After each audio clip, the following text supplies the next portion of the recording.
When I tell you Detroit, y'all don't understand what the fuck I had to go through to stand in front of you beautiful motherfuckers tonight. Y'all don't understand the fight a bitch had to go through to stand in front of y'all tonight. Y'all don't understand I was ready to walk the fuck up out of here, but I said I can't let the people down of motherfucking Detroit, because the promoters as raggedy as a motherfucker.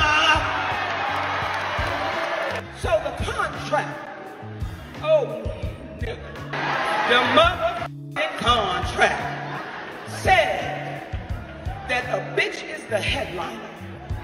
The headliner. Let me say it again, the headliner.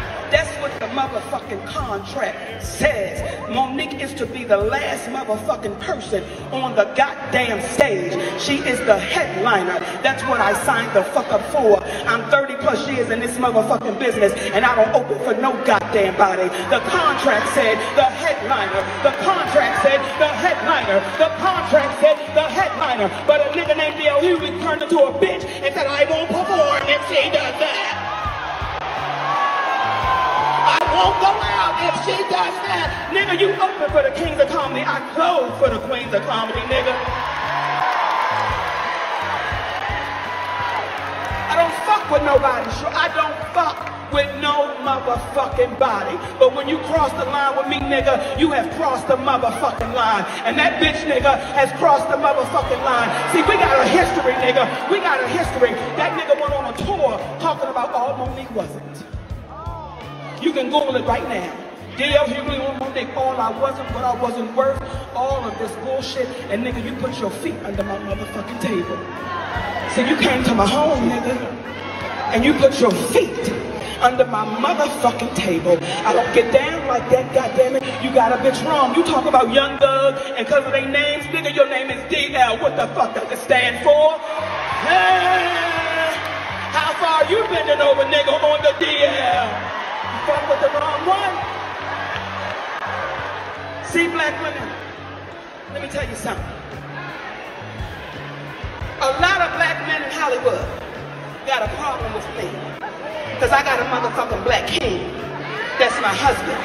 And them niggas can't understand it. They can't fathom it. It makes them motherfucking sick.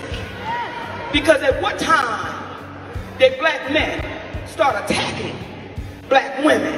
What kind of real nigga is that? That's a bitch nigga. That's a bitch nigga. What kind of real nigga would ever attack a goddamn black woman? A bitch nigga. I feel sorry for D.L. Hughleys' family. I feel sorry for his motherfucking wife, because how do you suck the dick of a coward?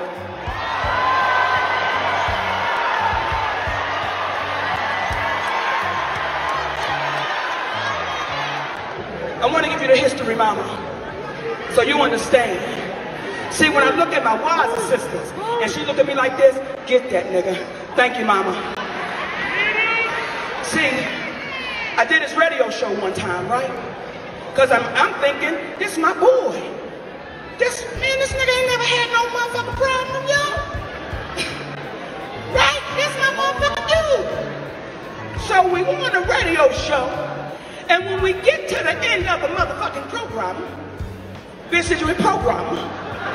Bitch went to England program. When we get to the end of the program, they say, Monique, would you like to play a game? Well, bitch, I like to play games. So I said, sure, let's play a game. And it's a game called Would You Rather. Would you rather? I said, fuck it, let's go. And then the sister Jasmine says, would you rather your husband fuck Lee Daniels without a condom, or Corinne Steffens with one? I want y'all to hear the bitch shit this nigga done tried to put me through, y'all. Would you rather your husband fuck, like, nigga, what kind of shit are you putting over the air to your motherfucking listeners? That's coon shit. So be careful who's feeding your motherfucking soul, because you might swallow coon pie and you can't get the coon off of you, and it'll give you goddamn diarrhea. I don't fuck with nobody, but don't fuck with me. Now let's start the motherfucking show. I feel better.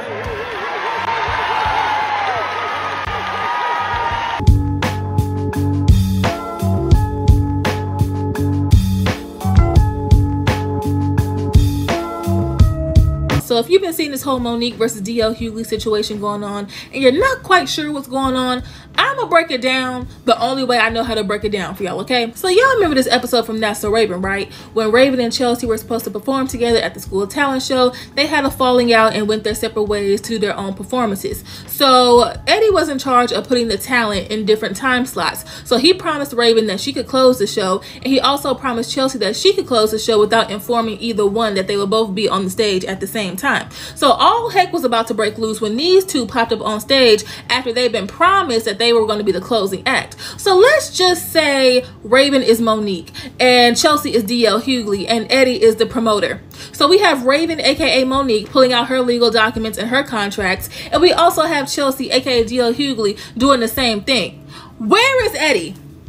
Where is the promoter? The person who put these certain talents and acts in these specific time slots? Because if you remember in the episode when they were about to go at it, what did Eddie, aka the promoter, do? Deuces, and he ran backstage so that they could figure out their own thing.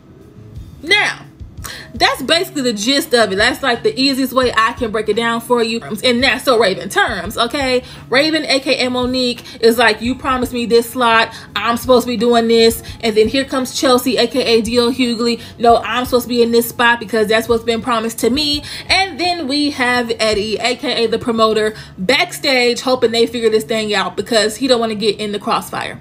I only work where I want to work and who I want to work for. I want to work with. I don't work because that is a very precious place to me. I've been offered a gig, a couple of gigs, 3 or 4 gigs to work with Monique in LA, in Brooklyn, in Houston, and I turned them down because I didn't think it would work. So after talking to a lot of people, and one of the very people in this room about how things are different, 2 of the very people in this room, as a matter of fact, and how things are different, and look at, you know, how things are coming around, I decided it would be wrong for me not to give somebody a chance based on things that they'd never done to me. That would have been wrong to me. And when she talks, she goes on her diatribe and she talks about me having my feet under her table. That was at her invitation. I was doing a gig in Greenbelt, Maryland. She lived in Baltimore. She was having a fight party. It was, I think, Evander Holyfield and Mike Tyson. And sure enough, I came to her table at her invitation. And it was a wonderful time. As a matter of fact, it was based on that interaction, along with talking to people, I decided that I would do these gigs. I decided I would do it. And now I know what Tyler Perry knows. I know what Lee Daniels knows. I know what Oprah knows. I know what Steve Harvey knows. I know what Charlamagne the God knows. I know what Nique knows. Saying yes to Monique is an occupational hazard. Now, we're playing a gig in Detroit this weekend. I know I'm going on at 9:45. I leave the hotel. I get there around 9. Monique had just gotten there. She's supposed to be there at 8:40. She had just gotten there, gone at 8:40. She got there at 8:38. What Monique was trying to do was to slow walk the show. She didn't end up getting on for 30 minutes. The oldest trick in the world is, if I want to change the order and I don't have merit, I'll try to make people wait so long that everybody gets nervous and go, please, just go on so we can avoid a conflict. That didn't happen. Monique got on stage. Monique actually felt like she had merit. She would have done 1 of 3 things. Either she would have took it up with the promoter, and she did, and the promoter said, we're going on, and whether you're going or not, that's a different thing.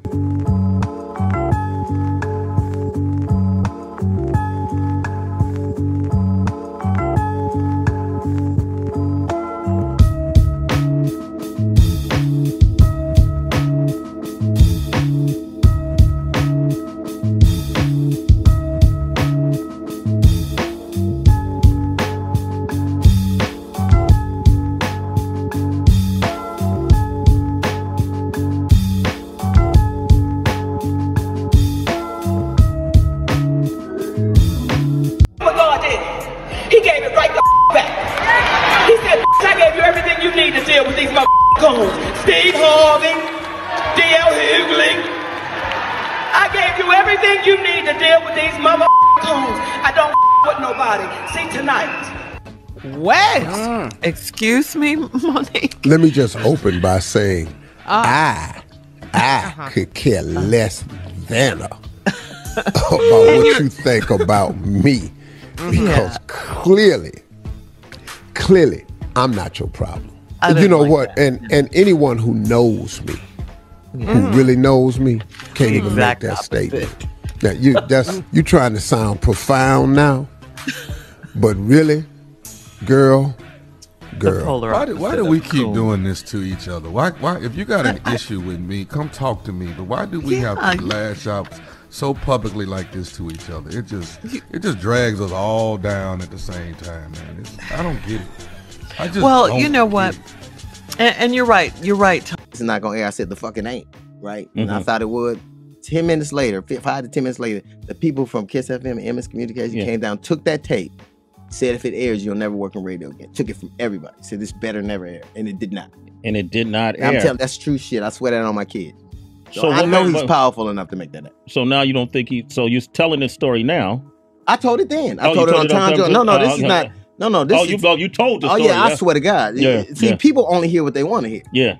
Like I had known this for a long time and said it a long time ago. I remember I was on Tom Jones' show. He's the one that got me my radio show, and I was on his show, and I told him, "Don't talk about Mr. Cosby like that." They have this idea, like you can be, like I said, you can be profane, you can be profound, he's a lot of is. He's a humorist. Yeah. He's benevolent. He's a humorist. He's a humanitarian, and he's a rapist. That's the way that you can be all them. Wow. To be all those. Man, I lived next door to a dude, man. He took me to the free clinic. He told me about life.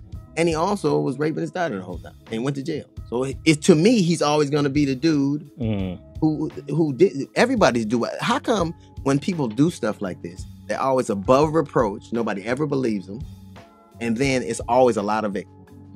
And it's always, and the reason it hits home to me is because my youngest daughter said something happened to her, and because it was somebody I like, I didn't believe her. And I'll never get that back. She'll never, I'm supposed to protect her, and I'll never get that back that she told her father something, and he didn't do nothing about it. Because it was inconvenient. So I could see how that could play. Right. And there's so many, everybody wandering around why women are mad and why people are like that. Look at the shit they go through. Yeah. Like when she said on Color Purple, a girl child ain't safe in the family for the men. That's fucking true. And it's just that he is categorically everybody you ever see is like priests who are above reproach, or coaches who are above reproach. Right. Teacher. Nobody, teacher, they would never. Why are you somebody's boyfriend? I watch y'all with you. And he played on that, and to this date, he's never said he didn't do.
Jackson, that's a real cat. See, Lee Daniels, that's a real cat. Though we had to go through the mud, baby. But at the end of the day, what he proved himself to be was a stand-up black man, because a genuine I am sorry, that proves yourself to be that genuine stand-up black man. So they out there. So for the ones that can't hold their shit, I don't want to be in business with them. Let me be clear. And for you black women, see, this is why I'm a little warm right now, y'all. I'm a little warm. Because, see, my daddy was D.L. Hughley. My daddy, even though he apologized, He went to his grave, and I still look at him like you a piece of shit. Then you would have to ask yourself, how can a man betray his daughter by believing a friend that he likes a lot over the daughter that he's supposed to love, but then feel comfortable talking about other people and the things that they've done wrong? The only way you can do that is by not acknowledging the magnitude of what you've done wrong.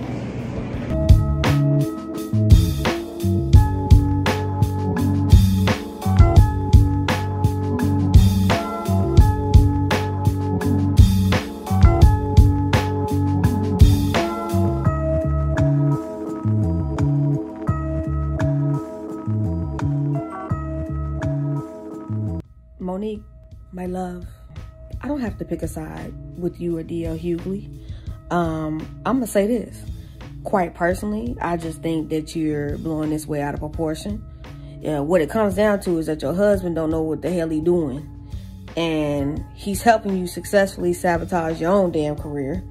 And everything is not everybody else. And being black, I ain't got to pick a side on nobody. I don't give a shit if you're black, white, purple, green, or yellow. When you wrong, you wrong. And in this case, to me, you are wrong. This is not how you handle business. And I'm a free thinker. I don't have to do a damn thing that you say because you don't pay my bills. But in this case, you went too far. And now you just becoming the person that cries wolf all the time. But I ain't got to pick a side because you telling me to pick a side. Please. My love, beloved, you're delusional. That's all I got.